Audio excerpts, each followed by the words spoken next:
What's up, Kim Sam here, and this is Teacher Kim's Korean class, bringing you informative lessons twice a week. I'm teaching the Korean language like pronunciation, useful expression, vocabulary, and grammar just like this video. So if you're new here, consider subscribing. And in this video, I'm gonna be breaking down object particle. If you are a serious learner, you must know that. So I'm gonna be telling you what the object particle is, how to use that, useful sentence structure with object particle, and how the object particle works with subject particle together in sentences. Let's dive into the object particle right now.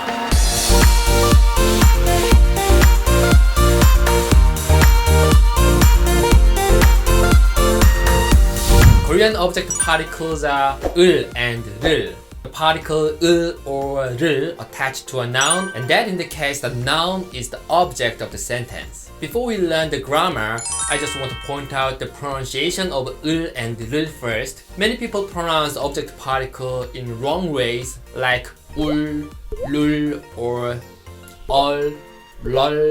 They are wrong. If you want to practice pronouncing 을 and 를 correctly, grab a pen and hold this pen with your teeth and pronounce 을, 를, 을, 를. That is correct pronunciation of 을 and 를. Don't make a circle with your lips. Your mouth shape looks like flat. 을, 를, 을, 를. Got it? 을 and 를, both particles are the same. If the preceding noun is consonant ending word, we attach 을, and if the noun is vowel ending words, we put 를 rather than 을 for ease of pronunciation. There are three basic description parts in the Korean language. First one is 예요 and 이예요. Second one is state verbs. Some people call it adjective. They are the same. And the last one is action verb. I already covered them in lesson 1 and 3 in this curriculum. And the object particle only used with action verb. It doesn't work with 예요, 이예요 or state verb. Nope. Because 예요, 이예요 sentences and state verbs, they don't usually need object. They usually work with subject, not object. Right? So in this video, we are gonna practice object particle with action verbs. I like starting from question sentence because question sentences give you more clear understanding of the particle. Here are the pronouns 무엇, which means what, and 누구, which means who. I'm attaching object particle to them, so now they become 무엇을 and 누구를, right? Now we are ready to make question sentence. Look at the picture. 읽어요, to read. 무엇을, what? 무엇을 읽어요? Read what? 네, 책을 읽어요. Read a book. I used 을 because the word 책 is consonant ending word. 책을 읽어요. Read a book. 먹어요. To eat. 무엇을? What? 무엇을 먹어요? Eat what? 아, 떡볶이를 먹어요. Tteokbokki is my favorite Korean food. It tastes spicy and sweet. One day I want to make a video to introduce tteokbokki. It is really good. Anyway, the word tteokbokki is vowel ending word, so we put 를 rather than 을. 떡볶이를 먹어요. Eat 떡볶이. 기다려요. Wait. 누구를? whom. 누구를 기다려요? Wait for whom. 네, 남자친구를. 남자친구 means boyfriend. It is vowel ending word, so I put 를. 남자친구를 기다려요. Waiting for her boyfriend. That is not good. I think the boyfriend will be in big trouble. 남자친구를 기다려요. So now I'm showing you new sentence structure. Subject with particle 이 or 가, and object with particle 을 or 를, and action verb with 아요 or 어요. For example, 남동생이 생선을 먹어요. The subject of sentence is 남동생 because subject particle 이 attached to 남동생, and the object is 생선. We can see particle 을 attached to 생선, which means fish. 생선을, 생선 is the object, and the verb is 먹어요, which means to eat. So this sentence means my younger brother eats fish. And how about that? 생선을 남동생이 먹어요. The word order is changed now. How is the meaning? Is the meaning of the sentence changed too?